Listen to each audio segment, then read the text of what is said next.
নির্বাচন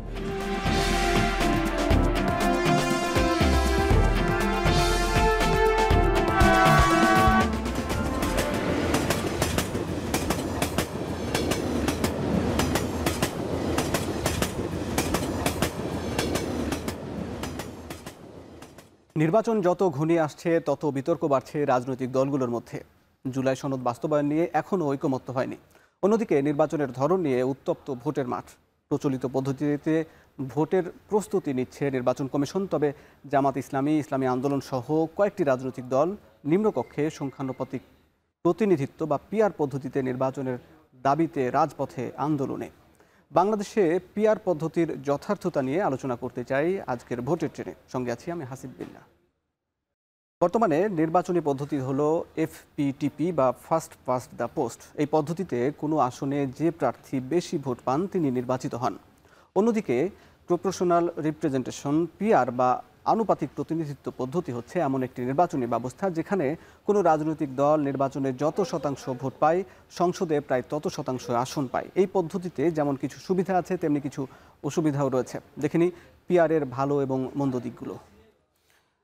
দর্শক, আমরা দেখতে পাচ্ছি পিআর পদ্ধতিতে বেশ কিছু সুবিধা রয়েছে। এখানে সব দলের প্রতিনিধিত্ব নিশ্চিত হয়, যেখানে এই পদ্ধতিতে ছোট দলগুলো তাদের প্রাপ্ত ভোটের অনুপাতে যেহেতু আসন পায়, সেক্ষেত্রে বিভিন্ন মতাদর্শের প্রতিনিধিত্ব সংসদে নিশ্চিত হয়। এখানে ভোট নষ্ট হয় না। এখানে যেহেতু সব পিআর পদ্ধতিতে প্রত্যেকটি ভোটই গুরুত্বপূর্ণ এবং সামগ্রিক ভোটকেই প্রভাবিত করে এবং একই সঙ্গে রাজনৈতিক মেরুকরণ কমে। এখানে মূলত যেহেতু একটি দল এককভাবে জোট করে সরকার গঠন করতে পারে না, অনেকগুলো দলকে সঙ্গে নিতে হয়, সেক্ষেত্রে মূলত একটি সমঝোতা এবং সহযোগিতার পরিবেশ নিশ্চিত হয়।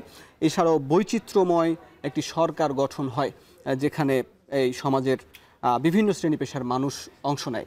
এছাড়া পিআর পদ্ধতিতে কিছু অসুবিধা রয়েছে, আমরা সেগুলো দেখিনি।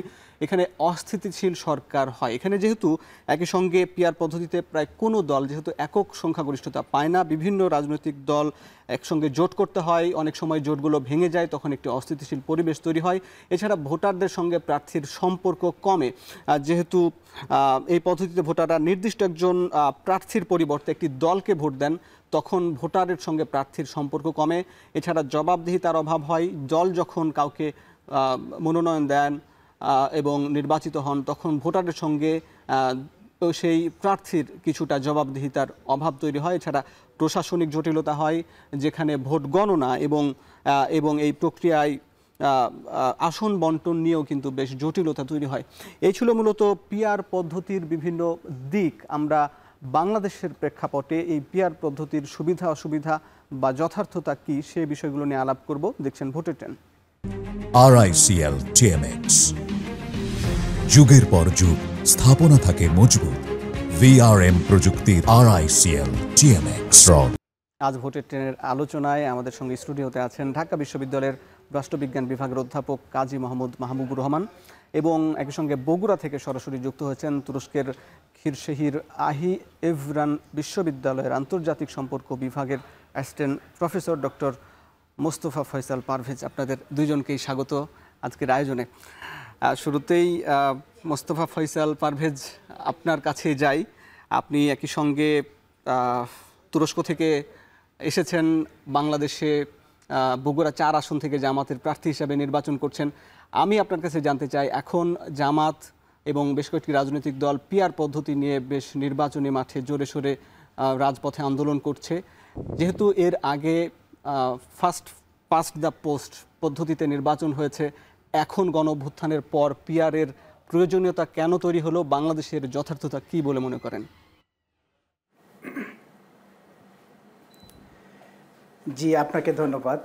এখানে আমার সম্মানিত স্যার আছেন, উনি আমার সরাসরি শিক্ষক ঢাকা বিশ্ববিদ্যালয়ে, আমিও রাষ্ট্রবিজ্ঞানের ছাত্র ছিলাম। তো আসলে বাংলাদেশে জুলাই অভ্যুত্থানের পরে আমরা দেখেছি যে জুলাই অভ্যুত্থানের পর আগে দীর্ঘ সময় এদেশের মানুষ তার ভোটাধিকার প্রয়োগটা ঠিকমতো করতে পারে নাই। এটা একটা বাস্তবতা ছিল। জুলাই অভ্যুত্থানের পরে স্বাভাবিকভাবে সবাই মনে করেছিল যে তাদের ভোটাধিকার প্রয়োগে যে স্বাভাবিক বিষয়টা চলে আসবে, কিন্তু এই 1 বছরে যদি আমরা দেখি, আমাদের অনেকগুলো বিষয় কিন্তু আমাদের সামনে চলে আসে। মানুষের মনে একটা আশঙ্কা তৈরি হয়েছে, একটা শঙ্কার জায়গা তৈরি হয়েছে। সেই শঙ্কার জায়গাটা কি, যে ফ্যাসিবাদের বিরুদ্ধে লড়াই করে আমরা দেশকে স্বাধীন করলাম, নতুন একটি দেশ পেলাম, আবার নতুন করে ফেসিবাদের জন্ম হয় কিনা, এটি বাস্তবতার কারণেই হয়েছে। আমি যেহেতু মাঠের রাজনীতি করি, অ্যাট দ্য সেম টাইম আমি একাডেমিশিয়ান ছিলাম, এখন মাঠের রাজনীতি করছি। মানুষের কাছে যে মানুষের একটা আশঙ্কা, সে কেন্দ্রে যেতে পারবে কিনা, ভোট দিতে পারবে কিনা, তার ভোট দিলে নতুন কোনো স্বৈরাচারের জন্ম হবে কিনা, এরকম একটা আশঙ্কা কিন্তু তৈরি হয়েছে, এটা বাস্তবতার কারণে। এখন হলো কেন এটা বাংলাদেশে প্রয়োজন। দেখেন, আপনি যদি দেখেন এই যে ওয়েস্টমিনিস্টার সিস্টেম, যে সিস্টেম আমরা ভোটটা দিচ্ছি, আমরা দুনিয়াতে প্রায় 50-এর অধিক দেশে এই সিস্টেমটা আছে, এই জায়গাগুলোতে কিন্তু বেশিরভাগ স্বৈরাচার জন্ম কিন্তু এখান থেকেই হয়। বাংলাদেশের মানুষের মনে কিন্তু একটা আশঙ্কা তৈরি হয়েছে যে আগামী দিনে হয়তো বা অনেকে 30% ভোট পেয়ে 280টা আসন পেয়ে যেতে পারে, 35% ভোট পেয়ে 250+ আসন পেতে পারে। রাজনৈতিক দলগুলো বলছে তারা 280 আসন পাবে, 290 আসন পাবে। তাহলে বাকি ভোটগুলোর কী হবে? আপনি যদি অতীতেরগুলো দেখেন, 2008 সালের নির্বাচনে আওয়ামী লীগ 48% ভোট পেয়েছিল, কিন্তু তারা আসন পেয়েছে 88%। বিএনপি 32-33% ভোট পেয়েছে, তারা আসন পেয়েছে মাত্র 33টা। যে আপনি যে পার্সেন্টেজ হিসেবে চিন্তা করেন, তারা আসন পেয়েছিল মাত্র 11% আসন পেয়েছিল। এই যে ইমব্যালেন্স একটি জায়গাটি, এই ইমব্যালেন্স সিস্টেমের কারণে কিন্তু স্বৈরাচারের জন্ম হয়েছে। আজকে বাংলাদেশের এই মুহূর্তে মানুষের একটা আশঙ্কা রয়েছে, যে আশঙ্কা আগামী দিনে যে লড়াইয়ের মাধ্যমে আমরা বাংলাদেশকে পেলাম, এই লড়াইয়ের পরে হয়তো বা নতুন আর একটা স্বৈরাচারের জন্ম হতে পারে। তো এখানে একটা সিস্টেম দরকার। সেই সিস্টেমটা কী হতে পারে? এখানে এই কারণে হয়তো অনেক রাজনৈতিক দল পিআর সিস্টেমের কথা বলছে, প্রফেশনাল রিপ্রেজেন্টেটিভ সিস্টেমের কথা বলছে। তো এই জায়গাটা হলে কী হবে, যে আপনি 33% ভোট পেয়েছেন, 35% ভোট পেয়েছে, আপনি 105টা 110টা আসন পাইলেন। তো আপনি 40% ভোট পেয়েছেন, 120টা আসন পেলেন। তো আপনি 40% ভোট পেয়ে 280 আসন পেয়ে একেবারে মেজরিটি পাওয়ার মধ্য দিয়ে নিজেকে স্বৈরাচার হিসেবে উপস্থাপন করার সুযোগ এখানে নাই, কারণ এখানে ছোট ছোট রাজনৈতিক দলগুলো ভূমিকা রাখবে। হ্যাঁ, কিছু বিষয় তো আসি, যে কোনো সিস্টেমে তো পজিটিভ সাইড যেমন আছে, নেগেটিভ সাইডও আছে। তো এখানে হয়তো ছোটোখাটো 2-একটা নেগেটিভ সাইড আছে, বাট আপনি যে এই জায়গাটা চিন্তা করেন, এটা হলো 1 নম্বর বিষয়। 2 নম্বর বিষয় হলো, দেখেন মানুষের মতো একটা শঙ্কা আছে, তার ভোটটা দিতে পারবে কিনা। কারণ বাংলাদেশে দেখেন, এই যে নিজাম হাজারীদের নাম শুনবেন, শামীম মোসবাদের নাম শুনবেন, তারা কারা? লোকাল সন্ত্রাসী ছিল, তারা রাজনৈতিক নেতা হয়েছে, এমপি হয়েছে। আপনার এই বেশিরভাগ সংসদীয় আসনগুলোতে এই যে মাফিয়াদের পলিটিক্স, গডফাদারের রাজনীতি কিন্তু এখনো বাংলাদেশে বিদ্যমান। তো মানুষের মনে শঙ্কা আছে যে একজন সন্ত্রাসী যদি একটি স্থানীয় এমপি প্রার্থী হয়, ক্যান্ডিডেট হয়, তার টাকার ব্যবহার তো আসি, এখানে কিন্তু যথাযথ মানুষ তার ভোটাধিকার প্রয়োগ করতে পারবে না। কিন্তু প্রফেশনাল রিপ্রেজেন্টেটিভ সিস্টেম, যে পিআর সিস্টেম হয়, আপনি চাইলে কিন্তু এখানে আপনি ভোট চুরি করে খুব বেশি কিছু করতে পারবেন না। কয়টা ভোট আপনি কাটবেন? কারণ তখন তো আপনাকে ভোটের কালেকটিভ যে গণনাটা হবে, এটা কিন্তু কয়েকটা আসনের উপর ভিত্তি করে হবে না। আপনি যদি ডিস্ট্রিক্ট বেস যদি চিন্তা করেন, তাহলে একটা ওভারঅল ডিস্ট্রিক্টের উপর হবে, এবং এখানে ডিপেন্ড করবে আপনার সিস্টেমটা, আপনার সিরিয়ালটা কয় নম্বরে, দল আপনাকে কোথায় রেখেছে, এই অনেকগুলো বিষয় এখানে রয়েছে। তো সার্বিক বিষয়গুলো যদি আপনি চিন্তা করেন, আমি মনে করি বাংলাদেশের দীর্ঘমেয়াদী গণতন্ত্রের জন্য, বাংলাদেশকে স্টেবল করার জন্য, অনাগত দিনগুলোতে নতুন কোনো ফেসিবাদের জন্য জন্ম না হয়, নতুন কোনো স্বৈরাচারের জন্য জন্ম না হতে পারে, বড় বড় রাজনৈতিক দলগুলো যেন ছোট ছোট রাজনৈতিক দলকে নেগলেক্ট করতে না পারে, সবাইকে নিয়ে যেন রাষ্ট্র ব্যবস্থার এই সিস্টেমে একসাথে কাজ করতে পারে, এবং বিশেষ করে আমাদের ভোটগুলো যেন নষ্ট না হয়ে যায়। যে 40% ভোট একজন পেল, একজন এমপি 40% ভোট পেয়ে সে 1.5 লাখ ভোট পেয়ে উইন হইল, কিন্তু তার ওভারঅল ভোটের এস্টিমেট 40%। তো এই জায়গাতে বাকি 60% ভোট কোথায় যাবে? ভোটগুলো নষ্ট না হয়। এই সবগুলো বিষয় যদি চিন্তা করি, তাহলে আমি মনে করি আগামী দিনে বাংলাদেশের জন্য পিআর সিস্টেমটা অনেক জরুরি। বাংলাদেশকে যদি আমরা, আপনাকে ধন্যবাদ। আমরা আপনার কথা স্পষ্ট, পিআর সিস্টেম জরুরি আপনি বললেন। আমি স্যারের কাছে জানতে চাই যে বাংলাদেশের গণতন্ত্রের পুনরুদ্ধারের জন্য বা দীর্ঘমেয়াদে গণতন্ত্রের জন্য ফ্যাসিবাদের যেন উত্থান না হয় বা মাফিয়াতন্ত্রের বিরুদ্ধে এই পিআর সিস্টেমটাকে জরুরি বলে মনে করছেন অনেকেই, আপনি কি বলবেন?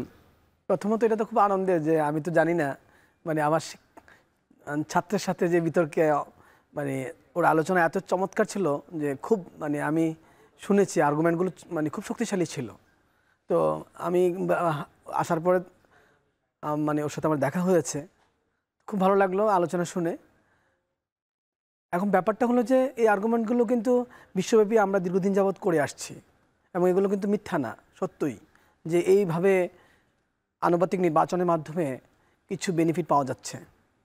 কিন্তু যে সকল দেশগুলোতে এই আনুপাতিক নির্বাচন চালু হয়েছে, তার কিছু মিশ্র প্রতিক্রিয়াও হয়েছে, খুব ভালোভাবেও কোথাও কোথাও হয়েছে। ইভেন ইউরোপিয়ান দেশগুলোতেও, যেমন আয়ারল্যান্ডে, জার্মানিতে ওয়েমারের গভর্নমেন্টেরই তো পতন ঘটলো আপনার এই আনুপাতিক নির্বাচনের কারণে। কিভাবে কিছুটা হয় আমি একটু ব্যাখ্যা দিই।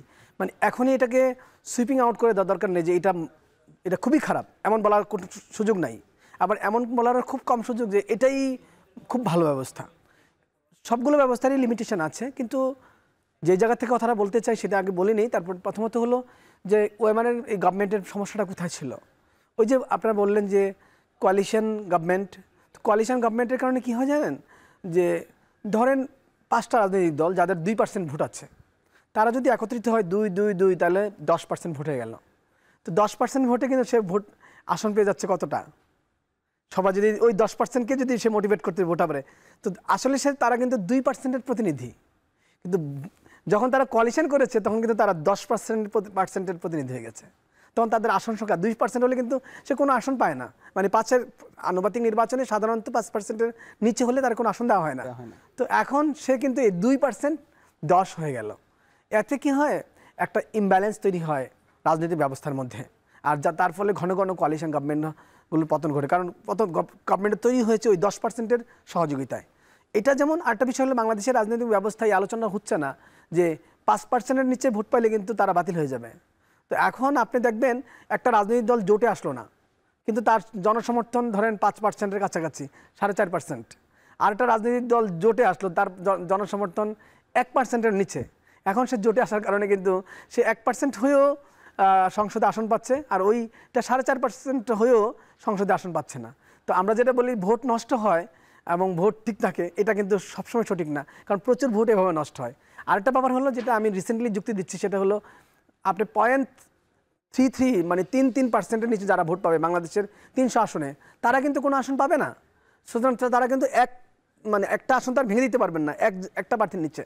আরেকটা ব্যাপার আছে যে আপনি দেখেন, আমি আপনাকে শ্রীলঙ্কা এবং নেপালের অভিজ্ঞতা বলি। শ্রীলঙ্কাতে 1989 সাল থেকে শুরু হয়েছে আনুপাতিক নির্বাচন। সেখানে কিন্তু তামিল মুসলমান এবং মানে তামিল হিন্দুদের যে ধর্মীয় কারণে বুদ্ধিস্টরা যেভাবে সংখ্যাগরিষ্ঠতা পেয়ে মানে শ্রীলঙ্কান ব্যবস্থাটাকে ধ্বংস করে দিচ্ছিল, সেখান থেকে বের হয়ে আসার জন্য কিন্তু আনুপাতিক নির্বাচন করা হলো। তারপরে দেখেন আপনি গোতাবায়া গভর্নমেন্টের বিরুদ্ধে আগুন দিয়ে পোড়াই দিল সব। মানে আপনি দেখেন 2 যুগ পরে কিন্তু আনুপাতিক নির্বাচন শ্রীলঙ্কার মানুষকে বিপ্লবের হাত থেকে রক্ষা করতে পারলো না। ইভেন আপনি নেপালে দেখেন, তারাও কিন্তু মানে মাওবাদীদের মারাত্মক চাপের প্রেক্ষিতে আপনার এই আনুপাতিক নির্বাচন চালু করলো, এবং এত জটিল করলো আনুপাতিক নির্বাচন, আপনাকে যদি বলি আপনি নিজেও কিছুক্ষণ পরে মনে করতে পারবেন না, এত জটিলতা নির্বাচনের। 3টা মানে সবাই আছে, অ্যাসেম্বলি আছে। তো এত কমপ্লেক্সিটির মাধ্যমে যাওয়ার পরেও, যে প্রতিনিধিত্ব নিশ্চিত করার পরেও দেখা গেলো আজকে কিন্তু নেপালেও একটা গণ-অভ্যুত্থান হয়ে গেল। তো আমার কাছে মনে হচ্ছে কি, সিস্টেম পরিবর্তনের মধ্য দিয়ে কি আসলে এই স্বৈরাচার এবং ফেসিবাদ ঠেকানো যাবে, নাকি আরও অন্য কোনো প্রশ্নের মুখোমুখি হওয়া দরকার, সেটা আমরা কি আসলে সঠিক প্রবলেমে আইডেন্টিফাই করছি কিনা, নাকি আসলে পরিবর্তনের মধ্যে যাচ্ছি। বারবার কিন্তু আমরা পরীক্ষা নিরীক্ষার মধ্যে দিয়ে যাচ্ছি। এটা আবার একটা পরীক্ষা নিরীক্ষা হবে না তো? এমনকি আমার কাছে মনে হয়, আপনি এই কথাটাই শেষ, আপনি মধ্যে আমাকে থামাতে চাচ্ছেন, যে যদি এমন হতে পারে, আমার ইদানিং ভয় হচ্ছে, এটা বলেই ফেলি। আমার কাছে কেন যেন মনে হয়, একটা পর্যায়ে আনুপাতিক নির্বাচনের মাধ্যমে রাজনৈতিক দলগুলো 1-2 বার যদি আমরা প্র্যাকটিস করি, বা 2 বা 3য় বার, তখন যে রাজনৈতিক দলগুলোর নেতাদের আত্মীয় স্বজনে সংসদরা এমন একটা অলিগার্কি হয়ে উঠবে, যে আমার মনে হচ্ছে একসময় মানুষ সংসদটাও পুরাই দিতে পারে, এত বিরক্ত হয়ে যেতে পারে, যদি আমরা আনুপাতিক নির্বাচন চালু করে সেটাকে ঠিকমতো চালাতে না পারি, যেটা আমাদের অভিজ্ঞতা নেপালে, শ্রীলঙ্কায় অভিজ্ঞতা ভালো না। তো সেই জায়গাতে ফার্স্ট 5টা পোস্টের, এই সেন্টেন্সটা শেষ, ফার্স্ট 5টা পোস্টের অভিজ্ঞতা কিন্তু ভালো না। এটা যে অভিজ্ঞতা খুব ভালো তা না, কিন্তু এটার অভিজ্ঞতা ভালো অন্য জায়গায় না। তো এখন কি করবেন? আবার কোনো জায়গায়, আমরা অনেক জায়গায় ভালো, আমি যদি পৃথিবীর হিসাব দেখি, সেখানে প্রায় অর্ধেক দেশ যেখানে এফপিটিপির মাধ্যমে ভোট হয়, আবার প্রায় অর্ধেক দেশে সেখানে প্রায় এই পিআর পদ্ধতিতে ভোট হয়। যদিও পিআরের বিভিন্ন ধরন রয়েছে, আপনি নেপাল শ্রীলঙ্কার উদাহরণ দিলেন, এছাড়া ইউরোপের বেশ কিছু দেশেও কিন্তু পিআর পদ্ধতি, আমি বলেছি আয়ারল্যান্ড এবং জার্মানিতেও পিআর নিয়ে নানান চ্যালেঞ্জ চলছে, মানে ভালো না কোথাও। আপনি সেটা বলতে পারেন যে আমি একটা সিস্টেম নিয়েছি, সিস্টেমটা আমি চালাচ্ছি। আমরা তো ফার্স্ট 5টা পোস্টের অনেক লিমিটেশন, আমরা 54 বছর চালিয়ে যাচ্ছি না, সুতরাং নিয়েছে, চালাচ্ছে, কিন্তু এর অর্থ এই নয় এটাকে পারফেক্ট হিসাবে দেখছে যে এটা তাদের জন্য খুব ভালো কিছু বয়ে আনছে, তা না কিন্তু। জি স্যার, এছাড়া তুরস্কও পিআর রয়েছে, এবং মোস্তফা ফয়সাল পারভেজ তিনি দীর্ঘদিন ধরে তুরস্কে পড়াশোনা করেছেন এবং সেখানে অধ্যাপনাও করছেন, এবং সেখানে ইসলামী ছাত্র এবং যুব ফেডারেশনের তিনি মহাসচিব, ইফসুর মহাসচিব। আপনি কি তুরস্কে দেখেছেন তুরস্কের এই পিআর ব্যবস্থাটা কেমন, সেইখানে কি আবার যে স্যার যে উদাহরণগুলো তুললেন যে সেখানেও অস্থিতিশীল পরিবেশ তৈরি হয় কিনা, আপনার অভিজ্ঞতা কি? জি, ধন্যবাদ স্যার, অনেকগুলো চমৎকার কথা বলেছেন। আসলে কোনো সিস্টেমকে নিয়ে আমরা কিন্তু প্রান্তিক কথা বলতে পারি না। কারণটা হলো আমি শতভাগ সবগুলো সিস্টেমে একটু সীমাবদ্ধতা আছে, এটা বাস্তবতা। তো আমি তার্কিতে যেটা দেখেছি, দেখেন এরদোগান প্রথম ক্ষমতায় আসলো 2002 সালে। 2002 সালে ক্ষমতায় আসার পরে 2018 সাল পর্যন্ত এরদোগান কিন্তু এককভাবে ক্ষমতায় এসেছে, কোনো কোয়ালিশন করার প্রয়োজনই হয় নাই। তার জনপ্রিয়তা এই লেভেলে ছিল যে এককভাবে ক্ষমতায় এসেছে। তো 2018 সালের পরে তার জাতীয়তাবাদীর সাথে জোট করেছে। তারপর ছোট ছোট রাজনৈতিক দল যারা 1% 2% ভোট পেয়েছে তাদের সাথে জোট হয়েছে। জোটগুলো কিভাবে? যেমন ধরেন আপনি বলেছেন যে এখানে কিন্তু ওপেন সিস্টেম, ক্লোজ সিস্টেম আছে, ওপেন সিস্টেম আছে, মিক্স সিস্টেম আছে, অনেকগুলো সিস্টেম আছে। তার্কিতে হলো ক্লোজ সিস্টেম। তো এই সিস্টেমের জায়গা থেকে তার্কিতে এখন কোনো অস্থিতিশীলতা পরিবেশ হয় নাই। যেমন মানে ছোট ছোট রাজনৈতিক দলগুলো একই পার্টির সাথে জোট করেছে, জোট করে তারা এমপি হয়েছে, যাদের ভোটগুলো লেস দেন 1%, তাদের কিন্তু 1-2 জন এমপি আছে।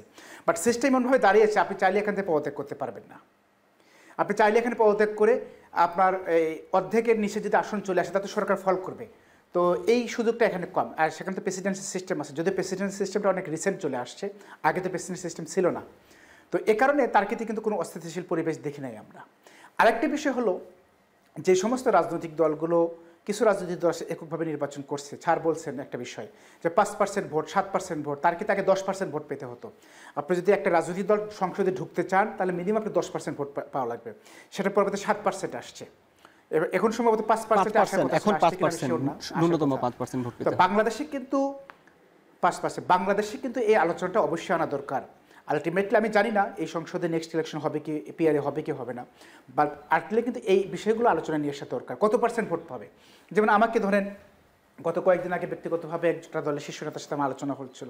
তো তিনি বলছেন যে পিআর সিস্টেম যদি হয় তাহলে 1% ভোট পেয়ে অনেক অঞ্চলে উগ্রবাদী দলগুলো বাংলাদেশের ক্ষমতা চলে যেতে পারে। তো আমি বললাম দেখেন, একটা জায়গায় তো আমরা সৌভাগ্যবান যে আমরা তো জাতি হিসেবে মোটামুটি সবাই বাংলাদেশি জাতি, আমরা তো একসাথে আছি। তো এখানে ছোট ছোট উগ্রবাদী দলগুলো আসা খুব বেশি সুযোগ নাই।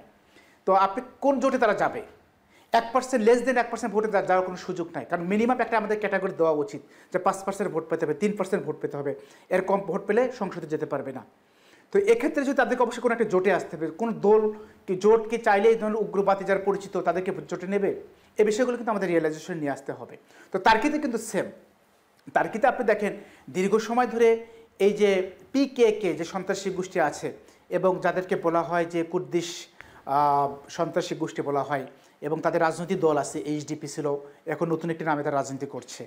তো তারা কিন্তু দীর্ঘ সময়ের জন্য স্বাধিকার আন্দোলন করছিল, এখান থেকে বিচ্ছিন্ন হয়ে যায়। তারা সংসদে আসছে, আলোচনা করছে, কথা বলছে, এবং আপনারা দেখেছেন 6 মাস আগে, 6 মাস না, লেস দেন 6 মাসের আগে তাকে স্টেবল সিস্টেমে আসছে, তার গভর্নমেন্টের সাথে একসাথে আলোচনা এসেছে যে আমরা সমস্ত সন্ত্রাসী কার্যক্রম থেকে বেরিয়ে এসে একসাথে কাজ করব।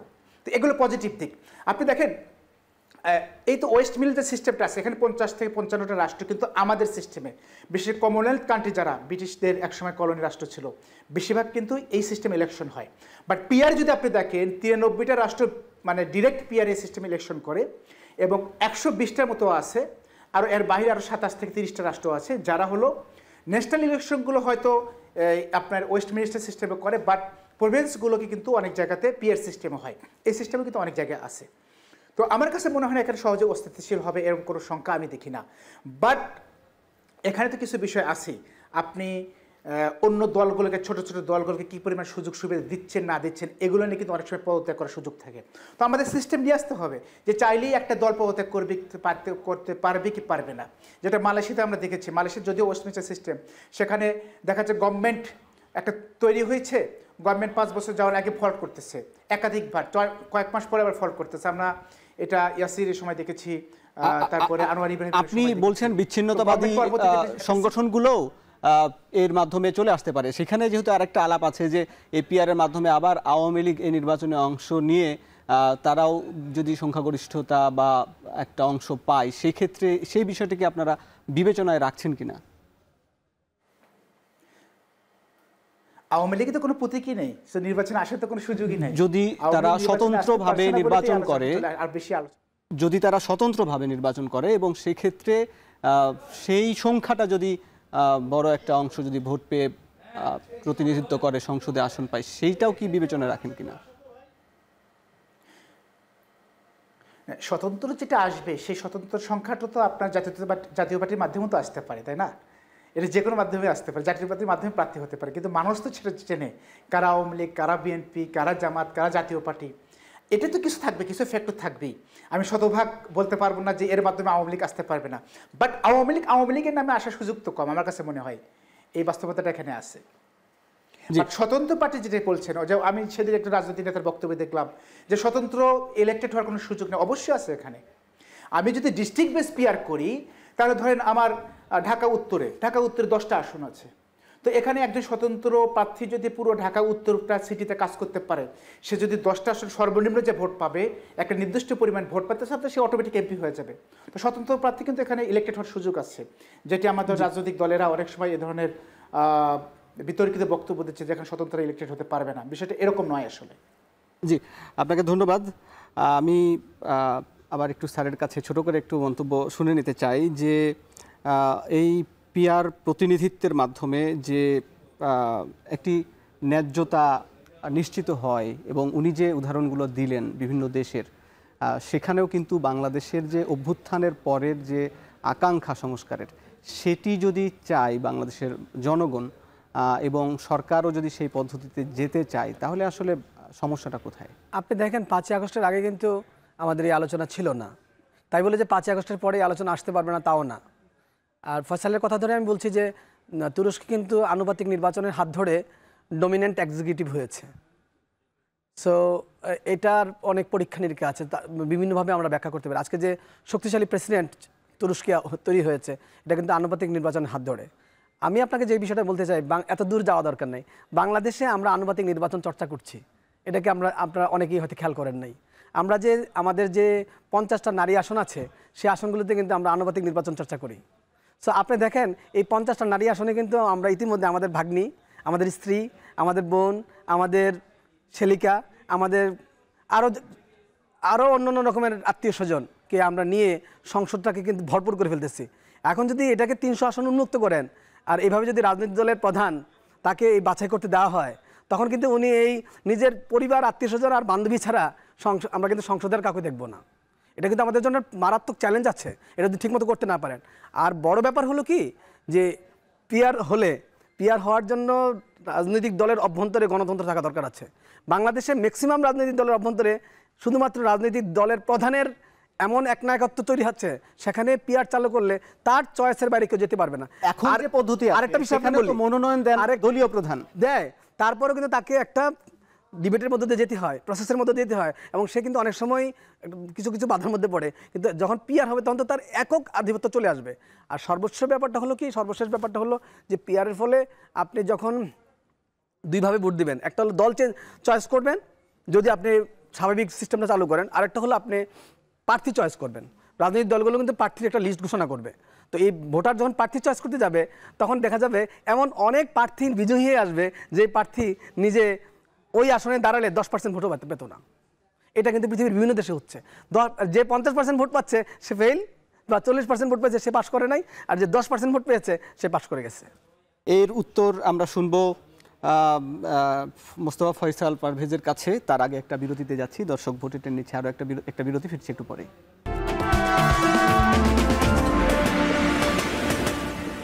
বিরতির পর স্বাগত, দেখছেন ভোটের ট্রেন, সঙ্গে আছি আমি হাসিব বিল্লাহ। দর্শক, আমাদের সঙ্গে আলোচনায় আজকে ভোটের ট্রেনের স্টুডিওতে আছেন ঢাকা বিশ্ববিদ্যালয়ের শিক্ষক ডক্টর অধ্যাপক কাজী মোহাম্মদ মাহবুবুর রহমান, এবং বগুড়া থেকে সরাসরি আছেন ডক্টর মোস্তফা ফয়সাল পারভেজ। আপনাদের স্বাগত জানাচ্ছি। আবার আমরা একটা তথ্যচিত্র দেখে নিতে চাই। 2000 এর আগে যতগুলো নির্বাচন হয়েছে, বিশেষ করে 1991 থেকে 8 সাল পর্যন্ত, সেই নির্বাচনগুলোর ভোটের চিত্রগুলো একটু দেখব। যেহেতু এখন এই নির্বাচনগুলো হয়েছে মূলত এফপিটিপি পদ্ধতিতে, এবং সেই পদ্ধতি এবং পিআরের পদ্ধতির তুলনামূলক একটু চিত্র দেখে আসি। সেখানে দেখা যাচ্ছে 91 সালের নির্বাচনে বিএনপি মোট ভোট পেয়েছিল 30.8% এবং আসন পেয়েছিল 140, এবং আওয়ামী লীগ পেয়েছিল 30% এবং আসন পেয়েছিল 88, এবং জামাত ইসলামী 12% ভোট পেয়ে আসন পেয়েছে 18 এবং জাতীয় পার্টি 11.9% পেয়ে আসন পেয়েছে 35। কিন্তু আমরা দেখছি যে এখানে বিএনপি এবং আওয়ামী লীগের যে ভোটের প্রাপ্ত শতাংশ সেটি কিন্তু প্রায় কাছাকাছি, কিন্তু সেখানে বেশ ফারাক। কিন্তু পিয়ার হলে তারা খুব কাছাকাছি 93 এবং 90 আসন পেতেন। এবং একই সঙ্গে জামাত ইসলামী জাতীয় পার্টির থেকে এগিয়ে থাকলেও দেখা যাচ্ছে যে জামাত আসন পেয়েছে 18, কিন্তু পিয়ার হলে পেত 36, এবং জাতীয় পার্টি পিয়ার হলে কিন্তু ঠিক একইভাবে 35টি আসন পেত। আমরা যদি দেখি এর পরের নির্বাচন 1996 সালের যে জুন মাসে যে নির্বাচনটি হচ্ছে, সেখানেও দেখা যাচ্ছে যে বিএনপি 33% ভোট পেয়ে আসন পেয়েছে 116, কিন্তু পিয়ার হলে কিন্তু পেত 101।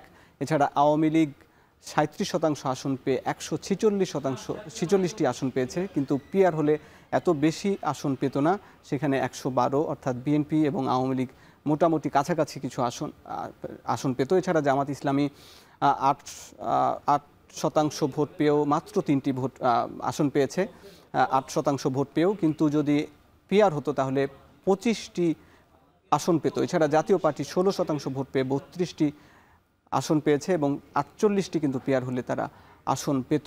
এরপর যদি 2001 সালের নির্বাচন আমরা দেখি, সেখানে 2001-এর নির্বাচনে বিএনপি 41% ভোট পেয়ে আসন পেয়েছে 193টি, কিন্তু পিয়ার হলে পেত 123টি।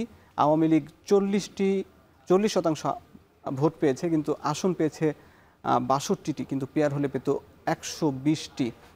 সেখানেও দেখা যাচ্ছে যে বিএনপি বেশ এগিয়ে আছে কাছাকাছি ভোট পাওয়ার পরেও, আওয়ামী লীগের কাছাকাছি ভোট পাওয়ার পরেও। এদিকে জামাত ইসলামী 4% ভোট পেয়ে তারা 17 আসন পেয়েছে, এবং কিন্তু পিয়ার হলে তারা আরও কম আসন পেত, 12টি আসন পেত। জাতীয় পার্টি 7% ভোট পেয়ে 14টি আসন পেয়েছে, এবং পিয়ার হলে কিন্তু তারা আরেকটু বেশি আসন পেত, 21টি আসন পেত। এছাড়া 2008-এর নির্বাচন যদি আমরা দেখি, সেখানেও বেশ কিছু ফারাক রয়েছে। বিএনপি 32% ভোট পেয়ে 30টি আসন পেয়েছে, কিন্তু পিয়ার হলে পেত 99। আওয়ামী লীগ 48.4% ভোট পেয়েও তারা পেয়েছে 230টি আসন, অর্থাৎ বেশ অনেক সংখ্যাগরিষ্ঠ আসন পেয়েছে, কিন্তু এত কিন্তু পেত না, 145টি আসন পেত পিয়ার পদ্ধতি হলে। এদিকে জামাত ইসলামী 4.6% ভোট পেয়ে মাত্র 2টি আসন পেয়েছে, কিন্তু পিয়ার পদ্ধতি হলে 13টি আসন পেত। জাতীয় পার্টি 7% ভোট পেয়ে তারা আসন পেয়েছে 27টি, কিন্তু পিয়ার হলে পেত 21টি।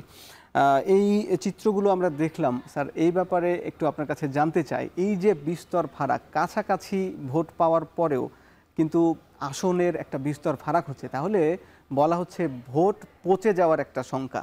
অর্থাৎ অনেকেই যারা ভোট দেন তখন বলেন যে তার প্রার্থী নির্বাচিত না হলে ভোটটা পচে যায়। এই যে সবার প্রতিনিধিত্ব নিশ্চিত করার জন্য এই পিয়ার পদ্ধতি তো অনেকেই বলছেন যে উত্তম পদ্ধতি, তাহলে এই পদ্ধতি কেন বাস্তবায়ন সম্ভব নয় বাংলাদেশে? ভোট তো এখনও পচে যাবে। আপনাকে একটু আগে উদাহরণ দিলাম না আমি, যে আপনি কোনো আসনে আপনার মানে একজনকে ভোট দিয়েছে 50%, কিন্তু সেই তার দল ভোট পেয়েছে টোটালি গিয়ে 2%-এর নিচে, 5% নিচে, তাহলে তার কোনো আসন নাই। কিন্তু ওই প্রার্থী কিন্তু ওই এলাকার লোকজন 50% ভোট দিয়েছিল, কিন্তু সেখানেই আরেকজন প্রার্থীকে দিয়েছে 10% ভোট, কিন্তু তার দল জাতীয়ভাবে 10% ভোট পেয়েছে। সুতরাং সে কিন্তু আসনে ওখান থেকে নির্বাচিত হয়ে গেল। এই যে এখানে ওই আসনে 50% ভোট দেওয়ার পরেও কোনো প্রার্থীকে সেই 50% ভোট কিন্তু বাতিল হয়ে গেছে। আপনি যেটা দ্বিতীয় যুক্তি দিলেন যে ভোট নষ্ট হয় না, ভোট সবচেয়ে বেশি নষ্ট হয় আনুপাতিক নির্বাচনে। এক, দ্বিতীয়ত একটা লেসন আপনার ডাটা থেকে আসছে দারুণভাবে। আপনি দেখেন যে সকল দলগুলো বলছে বারবার এখন আনুপাতিক নির্বাচন হলে তারা বেশি আসন পাবে। আপনি দেখেন, আমি দুইটা দলের কথা বলি, জামাত ইসলামী এবং জাতীয় পার্টি। 91 নির্বাচন থেকে 2008-এর নির্বাচন ধারাবাহিকভাবে তাদের ভোটের হার কমেছে। দেখেন আপনি, তাহলে এই যে জামাত যেখানে 12% ভোট পেয়েছে প্রথম দিকে, সেখানে কিন্তু তার এখন 2008-এ 4.5% ভোট, এবং জাতীয় পার্টিও কিন্তু 11% বা এরকম কিছু, এখন তার 7% ভোট 2008-এর নির্বাচনে। এখন এই গত 15 বছর তো কিন্তু আমাদের দেশে নির্বাচন সেভাবে হয়নি। জামাত, জাতীয় পার্টি এবং আদার্স বিএনপি কেউই তাকে টেস্ট করে নাই যে সে আসলে নাগরিকের ভোটের ধরন তার প্রতি কেমন। এখন এই অবস্থায় যারা পিয়ার চাচ্ছে, ছোটো ছোটো দলগুলো, তারা যারা মনে করছে যে ছোটো ছোটোভাবে ঐক্য হলে তারা বেশি আসন পেয়ে যাবে, এটা যদি উল্টা হয়, এখন এই যে 4%, 7% যে র্যান্ডমলি যেভাবে ধারাবাহিকভাবে কমে আসছে, এটা যে সামনে কমছে না বাড়ছে, উই ডোন্ট নো দ্যাট। কিন্তু এটা কিন্তু অনেক বড় রিস্ক তৈরি করতে পারে, এবং ছোট দলগুলোকে যারা মনে করতেছে, আশা করতেছে তারা ভালো করবে, তারা কিন্তু উদারিও হইতে পারে, মানে তারা আরও নিঃশেষ হয়ে যেতে পারে। এখন ব্যাপার হলো কি, এবং আমাদের দেশে কিন্তু ভোটের ট্রেন্ডটা এরকমই, আপনি দেখবেন যারা ভোট দেয় সবাই তাকেই ভোট দেয়। তো এখন যদি আবার এমন হয় যে বড় কোনো দলকে সবাই ভোট দিয়ে দিল, তখন কিন্তু আমাদের ছোট দলগুলোর আরও অস্তিত্ব থাকবে না। তখন আনুপাতিক নির্বাচনের মাধ্যমে এক ধরনের আরও বেশি কর্তৃত্ববাদী সমাজ তৈরি হবে, কর্তৃত্ববাদী রাজনীতি তৈরি হবে। সেই কারণে বলছি যে যেই অবস্থাটা আছে, যেই ব্যবস্থাটা আছে, সেই ব্যবস্থার ত্রুটিগুলো আর দূর করার চেষ্টা করেন। রাজনৈতিক দলে একটা লাস্ট কথা আপনাকে বলি, রাজনৈতিক দলের মধ্যে যদি অভ্যন্তরীণ গণতন্ত্র না থাকে, পিআর সিস্টেম চালু করলে একটা জঘন্য পরিস্থিতি তৈরি হবে। আপনার দরকার হলো আগে রাজনীতি, হয়তো দুই একটা রাজনৈতিক দলে বাংলাদেশে এখনও গণতন্ত্র আছে, আমি অস্বীকার করছি না, সবার নাই, কিন্তু আমরা জানি অনেক রাজনৈতিক দলে, অধিকাংশ রাজনৈতিক দলেই কোনো অভ্যন্তরীণভাবে কোনো নির্বাচনী ব্যবস্থা, কোনো কমিটি ব্যবস্থা, দলের নেতা কীভাবে তৈরি হবেন, দলের আঞ্চলিক নেতা কীভাবে তৈরি হবেন, ব্যবস্থাগুলো সেভাবে কাজ করে না, একক নেতৃত্বেই চলে। সুতরাং আপনি যতদিন পর্যন্ত রাজনৈতিক দলের অভ্যন্তরে গণতন্ত্র চর্চা করতে না পারবেন, চালু করতে না পারবেন, এই ধরনের ব্যবস্থা আপনি কিন্তু ইউরোপের সাথে তুলনা করছেন। ইউরোপে কিন্তু রাজনৈতিক দলগুলোর অভ্যন্তরে, আমেরিকা কিন্তু পিআর আছে, আমেরিকাতে কিন্তু আপনি দেখেন দুইটা পার্টিতে অভ্যন্তরে যে পরিমাণ গণতন্ত্র চর্চা হয় পার্টির নেতা হওয়ার ক্ষেত্রে, সেই পরিমাণ তো সেই ধরনের গণতন্ত্র চর্চা কি আমাদের দেশে আছে? সুতরাং আপনি একটা অংশ মানছেন, জাতীয় লেভেলে আপনি নির্বাচনী লেভেলে পিআর নিয়ে আসবেন গণতন্ত্রের জন্য, আর রাজনৈতিক দলগুলো যারা আসলে গণতন্ত্র চর্চা করবে, অনুঘটক, তাদের মধ্যে তো 1% গণতন্ত্র নাই। যেখানে 1%ই গণতন্ত্র নাই, সেখানে 100% গণতন্ত্র নিশ্চিত করার জন্য আপনি জাতীয় লেভেলে যাচ্ছেন। এটা আপনার জন্য কতটা ব্যাড ডিসিশন তৈরি করবে, আমি জাস্ট এখন আতঙ্কিত পিআর নিয়ে। এটা এই জন্য না যে কারোর বাধা দেওয়ার জন্য, কারোর জিতিয়ে আনার জন্য, এটা এই জন্য যে বাংলাদেশের সংরক্ষিত নারী আসনের যে অভিজ্ঞতা, এটা আমাদেরকে স্ত্রী সন্তানদেরকে পুনর্বাসন কেন্দ্র করা ছাড়া জাতীয় সংসদকে আর কিছুই হয়নি। এই অবস্থায় যদি আমরা 300 আসনকে দিয়ে দিই রাজনৈতিক দলের হাতে, তখন তারা স্ত্রী সন্তান ভাই বেড়াদের বন্ধু বান্ধব নিয়ে আমাদের সংসদটা তৈরি করবে। তখন আমরা যারা সাধারণ মানুষ, তাদের কোনো প্রতিনিধিত্ব আসার, এখন যারা গ্রাম থেকে উঠে আসেন সাংসদ হিসাবে অনেকেই উঠে আসেন, তাদের আর কোনো সুযোগ থাকবে না। আমরা একটা অ্যারোস্টোক্রেসি তৈরি করব, একটা অভিজাততন্ত্র তৈরি করব। আমি পিআরের মাধ্যমে দেখছি, আমার ভয় লাগছে রাজনৈতিক দলগুলোর মধ্যে যদি গণতন্ত্র না আসে এই শর্তে, পিআরের মাধ্যমে বাংলাদেশে একটা অভিজাততন্ত্র তৈরি হবে, এবং সেই অভিজাততন্ত্রের বিরুদ্ধে বাংলাদেশে একটা ব্যাপক বিপ্লব হবে আগামী 1-1.5 দশকের মধ্যেই। জি, মোস্তফা ফয়সাল পারভেজ, আপনার কাছে জানতে চাই যে অভিজাততন্ত্র তৈরি হবে বলে চিন্তা করছেন স্যার, এবং পিআর নিয়ে অনেক অভিযোগ, স্থিতিশীলতা থাকবে না, একই সঙ্গে ভোট পচে যাওয়ার শঙ্কা থাকছে, এই আবার ফ্যাসিজম তৈরি হবে। আবার কি আমরা সেই ফ্যাসিজম চাই নতুন বাংলাদেশে? জি, ধন্যবাদ। আমি একটু স্যারের প্রথম মন্তব্য থেকে একটা কমেন্ট অ্যাড করতে চাই। আসলে ছোট রাজনৈতিক দলগুলো, আমি যদি ছোট বলি, তৃতীয় এবং তৃতীয় চতুর্থ রাজনৈতিক দল যারা ছিল অতীতের নির্বাচনগুলোতে, জামাত, জাতীয় পার্টি 91-96 যে ভোট পেয়েছে, 2001 কিংবা তারপরে ভোটটা কমে গেছে। এর অন্যতম কারণটা হলো, যেমন জামাতের ইতিহাসে সবচেয়ে খারাপ রেজাল্ট হয়েছে 96 সালে, তারপরও সেখানে 8.5%-এর উপর ভোট পেয়েছে। 91 সালে জামাত 12%-এর উপর, 12.5%-এর উপর ভোট পেয়েছে। এর কারণটা হলো তারা সে সময় 250 আসনের উপর আসনে ইলেকশন করেছে, 300 আসনে ইলেকশন করেছে। কিন্তু 2001 সালে থেকে যখন আমাদের কোয়ালিশন সিস্টেমটা চলে আসলো, এখন কিন্তু জামাত 38টা আসনে 34টা আসনে ইলেকশন করছে, জাতীয় পার্টি এরকম কম আসনে ইলেকশন করছে। এই কম কনস্টিটিউয়েন্সিতে ইলেকশন করার কারণে কিন্তু ওভারঅল ভোটের পরিমাণটা কমে গেছে এবং পার্সেন্টেজটা কমে গেছে। বিষয়টা এরকম না তার জনপ্রিয়তা কমে গেছে, আমি এটা মনে করি না। এটা একটা বিষয়। 2 নম্বর বিষয় হলো স্যার যেটা বলেছে, এটা অবশ্যই গুরুত্বপূর্ণ যে আমাদের রাজনৈতিক দলগুলোর অভ্যন্তরের গণতন্ত্রের কোনো প্র্যাকটিস নাই। যেমন আমি বলি, আমি আমার ক্ষেত্রে বলি, যেমন আমি যে কনস্টিটিউশনে কাজ করতেছি, তো এখানে নতুন একটা আলোচনা তৈরি হচ্ছে যে ডক্টর ফয়সাল পারভেজকে যদি হারাতে হয় তাহলে অমুক পরিবার থেকে প্রার্থী করতে হবে। তো আমরা কি রাজ পরিবারের সদস্যদের বাইরে কখনো যাব না? জুলাইয়ের যে অভ্যুত্থানটা, সেই অভ্যুত্থানটা ছিল একটি বৈষম্যহীন বাংলাদেশের জন্য, কিন্তু এই যে পরিবারতন্ত্রের যে রাজনীতিটা, এর বাহিরে আসার জন্য কিন্তু আমাদের এই পদক্ষেপগুলো, এবং পরিবারতন্ত্রের রাজনীতির প্রভাব যেন কমে যায়, এই অভিজাততন্ত্রের রাজনীতির প্রভাব যেন কমে যায়, এই জন্যই কিন্তু আমরা পিআরের কথা বলছি। তো বাট এটা কি অবশ্যই ইনশিওর করতে হবে, পিআরের একটা উইকনেসের জায়গায় এই জায়গাটিতে, সেটি হলো যে অবশ্যই এখানেও আছে যে দল যাকে নমিনেশন দেবে ওয়েস্টমিনিস্টার সিস্টেমে সে প্রার্থী হচ্ছে, আবার এখানেও কিন্তু দল যাকে নমিনেশন দেবে, দল যাকে সিরিয়ালে প্রথম দিকে রাখবে, তারা কিন্তু এমপি হবে। যেমন ধরেন আপনার ঢাকা সিটি নর্থে 10 জন এমপি ইলেক্টেড হবে, তো স্বাভাবিকভাবে বিএনপি যদি 50% ভোট পায় তাহলে প্রথম 5 জন যে তালিকায় নাম আছে তারা এমপি হবে, বাকি 5 জন হবে না শেষের দিকে, বাকি 5 জন করে জামাত কিংবা অন্য দল থেকে হবে, এটা স্বাভাবিক তাদের পার্সেন্টেজের আলোকে। বাট স্যার যে আরেকটা বিষয় বলেছে যে ভোট নষ্ট হওয়ার যে বিষয়টা বলেছে যে কেউ যে 5%-এর কম ভোট পায় তারা নষ্ট হবে, তো এটা বিষয় হলো আগে আমাদের দেশে অ্যাড করতে হবে। যদি আমরা পিয়ার সিস্টেমে যাই তাহলে 5% সিস্টেমের নিচে এটা সিস্টেমে যাবো কিনা, যদি যাই হ্যাঁ কেউ যে 4% পায় তাহলে তার ভোটটা নষ্ট হবে, ভোট নষ্ট হবে সে পাবে না, কিন্তু এই তার যে পার্সেন্টের আলোকে যে আসনটা পায় তো এই আসনটা কিন্তু 5%-এর ওপর যারা ভোট পাচ্ছে তাদের কাছে গিয়ে যোগ হবে। মনে করেন আপনি জি, বাংলাদেশে 300 আসনের ভিতরে কিছু রাজনৈতিক দল 5% ভোট পেল, 6% ভোট পেল, কিন্তু সংসদে আসতে পারল না। এই 6%-এর দলের 318টা কিংবা 7%-এর 21টা যে আসন, এই আসনটা কিন্তু অন্য রাজনৈতিক দলগুলো যে পরিমাণ ভোট পাচ্ছে সেখানে তার চলে যাবে। বাট স্যার যে অভিজাততন্ত্রের বিষয়টা বলেছে এখানে কিন্তু খুবই গুরুত্বপূর্ণ পয়েন্ট এই জায়গাতে যে দলের অভ্যন্তরে ডেমোক্রেটিক প্র্যাকটিস হচ্ছে কিনা, জি সেটা যদি না নিশ্চয়, হয় তাহলে কি আমরা ছেড়ে দেবো? সেটা নিশ্চয়। পাশাপাশি একটু ছোট করে একটু জানতে চাই আপনার কাছে যে আপনি একজন ভোটার যেখানে ভোট দেবেন, মুস্তাফা ফয়সাল পারভেজ, আপনি যখন ভোটার আপনাকে ভোট দিচ্ছেন আপনার আসনে, কিন্তু দেখা যাচ্ছে প্রার্থী বা আসন বরাদ্দ হচ্ছে দল থেকে যখন সে অন্য এলাকার, তাহলে তো ভোটারের সঙ্গে প্রার্থীর যোগাযোগ থাকছে না এবং ভোটারের অধিকারও সে মূল্যায়ন হচ্ছে না, কি বলবেন এখানে? অন্য এলাকাতে হবে কেন, এটা দলগুলোকে চিন্তা করতে হবে। আমরা অন্য এলাকাতে কেন দেব? আমি যদি বগুড়া প্রার্থী হই, বগুড়া থেকে যদি 7টা আসন হয় তাহলে বগুড়া থেকে আমাকে প্রার্থী দেওয়া উচিত। দলগুলোর আমি মনে করি দলগুলোর রুলস অ্যান্ড রেগুলেশনে পরিবর্তন আনা দরকার।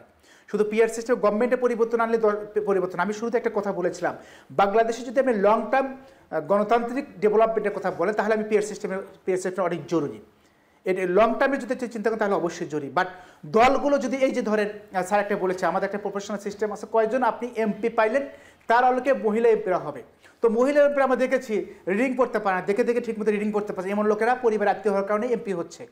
তো এই জায়গাতে কিন্তু আমাদের দলের কর্মীদের ইনশিওর করতে হবে তারা সেই দলের নেতাদেরকে সেই রেসপন্সিবিলিটি জায়গাতে তা আনতে পারছে কিনা, তারা জবাব দিতে জায়গায় আনতে পারছে কিনা। অন্যান্য অনেক দল করতে পারছে যে তারা করতে পারছে, সবাই করতে পারবে কিনা।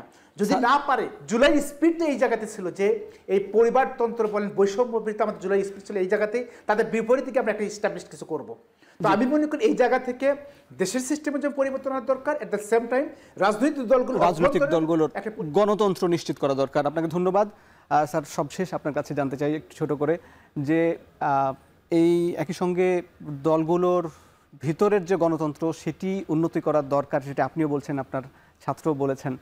আপনি পাশাপাশি এটুকু জানতে চাই যে নিম্নকক্ষে পিয়ার নিয়ে এত আলাপ হচ্ছে, কিন্তু উচ্চকক্ষের বিষয়ে যে ঐকমত্য কমিশন যে সিদ্ধান্ত দিল সেটার ব্যাপারে কিন্তু কোনো আলাপ হচ্ছে না। আসলে উচ্চকক্ষ পিয়ার বাংলাদেশের জন্য উপযোগী কি না মন্তব্য? আমি মানে রাজনৈতিক দলগুলো যদি একমত হয় সেক্ষেত্রে আমি বাধা দিতে চাই না, কিন্তু আমি ব্যক্তিগতভাবে মনে করি আপনি উচ্চকক্ষে বলেন নিম্নকক্ষে বলেন, বাংলাদেশে যে রাজনৈতিক সংস্কৃতি চর্চা হয়েছে গত 54 বছর, আরও আগে যদি যান আপনি 47 ধরেন অথবা কলোনিয়াল পিরিয়ডেও যদি ধরেন, সেই সময়ও দেখেছি আমরা নিজস্ব লোকজনকে রাজনীতিতে পুনর্বাসন কেন্দ্র করা ছাড়া আর কেউ কিছু করেননি অধিকাংশ ক্ষেত্রেই। তো এখন এইগুলো যদি যে চর্চাটা আমাদের চলছে সেই চর্চাটা যদি আমরা অব্যাহত রাখি সেক্ষেত্রে কিন্তু পিআর সিস্টেম চালু করেন আর যে সিস্টেম চালু করেন কোনো ফল আসবে না। রাজনৈতিক দলের অভ্যন্তরে গণতন্ত্র চালু থাকার কারণেই কিন্তু আপনি ইউরোপে যতটা সুবিধা পাচ্ছেন পিআরের সেটা পাচ্ছেন, আর তারপরেও কিন্তু ইউরোপে নানা জায়গায় আপনাকে উদাহরণ দিলাম প্রবলেম আছে। আমাদের পাশে যে 2 দেশ আছে সেই 2 দেশ শ্রীলঙ্কা এবং নেপালে পিআর সিস্টেম চালু করার কোথাও 1 দশক কোথাও 2 দশক পরেই গণঅভ্যুত্থান, বিপ্লবী গণঅভ্যুত্থান হয়েছে। সুতরাং পিআর সিস্টেম সমাধান দিতে পারেনি। এখন বড় ব্যাপার হলো যে রাজনৈতিক দলগুলোতে যদি গণতন্ত্র চর্চা করা হয়, ফার্স্ট পাস্ট দ্য পোস্ট থাকুক আর পিআর থাকুক, কোনোটাই কোনো প্রবলেম করবে না। আসল ব্যাপার হলো মানুষের মতামত কোনো জায়গায় গ্রাহ্য করা হচ্ছে না। আমি আপনাকে লাস্ট একটা কথা বলি যে রাজনীতি এখন ফয়সাল যেটা বললো চমৎকারভাবে বলেছে, বিশেষ করে ছোট দলগুলোর ভোটের ব্যাপারে যে উত্তরটা দারুণভাবে দিয়েছে সে। কারণ আসলেই ঘটনা এরকম যে তারা তো কম আসনে ভোট করেছে তাই তাদের ভোটের হারটা কমেছে। তো সেটা হয়তো এখন লাস্ট 2টাতে রিফ্লেক্টেড হয় না। আমি যেটা বলতে চাচ্ছি সেটা হলো এই রাজনৈতিক দলগুলো ফয়সালের কথার কাউন্টার হিসাবে রাজনৈতিক দলগুলোর সামর্থ্যের কারণে, রাজনৈতিক দলের জনপ্রিয়তার কারণে পিআরের থাকায় একজন অতি অজনপ্রিয় লোক সাংসদ হয়ে আসিবেন। আর এখন ফার্স্ট পাঁচটা পোস্টে রাজনৈতিক দল যদি আপনাকে মনোনয়ন দেয়ও, আপনাকে কিন্তু এলাকায় জনপ্রিয়তা যাচাই করে উঠে আসতে হবে। এখন ব্যক্তির জনপ্রিয়তা, ব্যক্তিকে নাগরিকদের কাছে যেতে হয় তার এলাকায়, এটা ফার্স্ট পাঁচটা পোস্টে কিছুটা হলেও নিয়ন্ত্রণ হয়, কিন্তু পিয়ার হলে সেইটাও থাকবে না। তাহলে কি নিয়ে থাকবেন? সেখানেও কিন্তু স্যার যে মার্কাকে যখন জনগণ সমর্থন দিচ্ছে তখন সেটাও একটা জনগণের তারপরেও প্রার্থীকে অনেক লড়াই করতে হয়, আমি বলছি যে দলের কারণে সে ভোট পায় না। স্যার যাই হোক, আমরা এটুকু বলতে পারি যে দলগুলোর ভিতরে গণতন্ত্র চর্চা জরুরি। আপনাদের দুজনকে ধন্যবাদ জানাচ্ছি এবং দর্শক ভোটে টেনে নিচ্ছে। আরো একটা বিরতি, ফিরছে একটু পরে।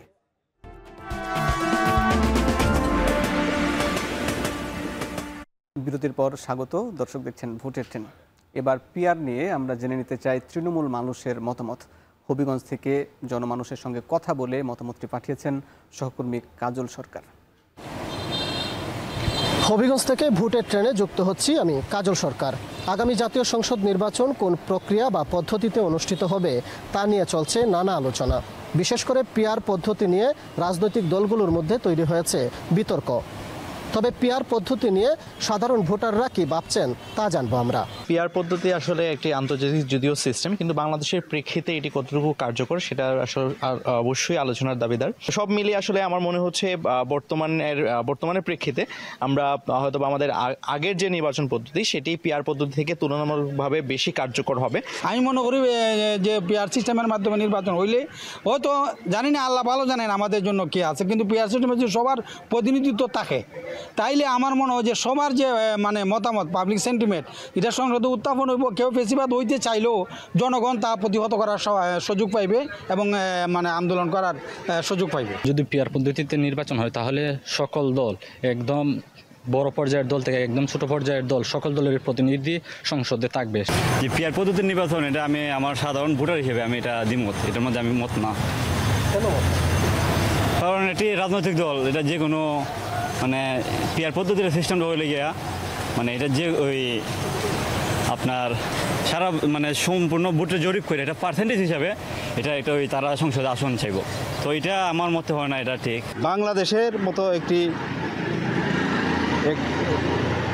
দেশে পিয়ারের প্রয়োজনীয়তা রয়েছে। পিয়ার পদ্ধতি যদি চালু হয় তাহলে প্রত্যেকটা ভোটারের এখানে মতামতের প্রতিফলিত হবে। গণিয়ে আসছে নির্বাচনের দিনক্ষণ। যে পদ্ধতিতেই নির্বাচন অনুষ্ঠিত হোক না কেন, সাধারণ মানুষের প্রত্যাশা একটি নিরপেক্ষ এবং শান্তিপূর্ণ নির্বাচন, যার মাধ্যমে সুদৃঢ় হবে দেশের গণতান্ত্রিক ব্যবস্থা। আজকে রাজনীতির মাঠে ভোট নিয়ে কি আলোচনা হয়েছে, চলুন দেখে নিই। ডাকসু নির্বাচন হওয়া নিয়ে আমাদের কোনো বিতর্ক বা বিরোধ নেই, কিন্তু যে পদ্ধতিতে হয়েছে আমরা সেই পদ্ধতির বিরোধিতা করছি। এইটা অন্তর্বর্তীকালীন সরকারের দেখা উচিত ছিল। এই প্রক্রিয়া যদি চলতে থাকে আগামী জাতীয় নির্বাচন অত্যন্ত ঝুঁকিপূর্ণ হয়ে যাবে। আগামী জাতীয় নির্বাচন অনেক প্রশ্ন উঠবে এবং নানা কায়দা কানুন করে উদ্দেশ্য প্রণোদিতভাবে কোনো ফলাফল করা হবে কিনা এই নিয়ে জনমনে প্রশ্ন দেখা দিয়েছে। যারা অতীতের নির্বাচনের সাথে অবৈধ কাজের সাথে সংশ্লিষ্ট ছিলেন তাদেরকে আমরা নির্বাচনী দায়িত্ব থেকে দূরে রাখব, তাদেরকে নির্বাচনী দায়িত্ব পালন করতে দিব না। পিআর পদ্ধতি এবং একটি দলের প্রতীক বরাদ্দ বিষয়ক প্রশ্ন, এগুলো নির্বাচনের ক্ষেত্রে কোনো সমস্যার সৃষ্টি করবে না। পিয়ার পদ্ধতি কোন দেশের জন্য উপযোগী হবে কিনা তা নির্ভর করে সে দেশের রাজনৈতিক সংস্কৃতি, সমাজ এবং জনগণের প্রত্যাশার উপর। আমাদের বাংলাদেশে রাজনৈতিক দলগুলো শিগগিরই এই বিষয়ে ঐকমত্য হবে, এ আশায় শেষ করছি আজকের ভোটের ট্রেন। শুভকামনা।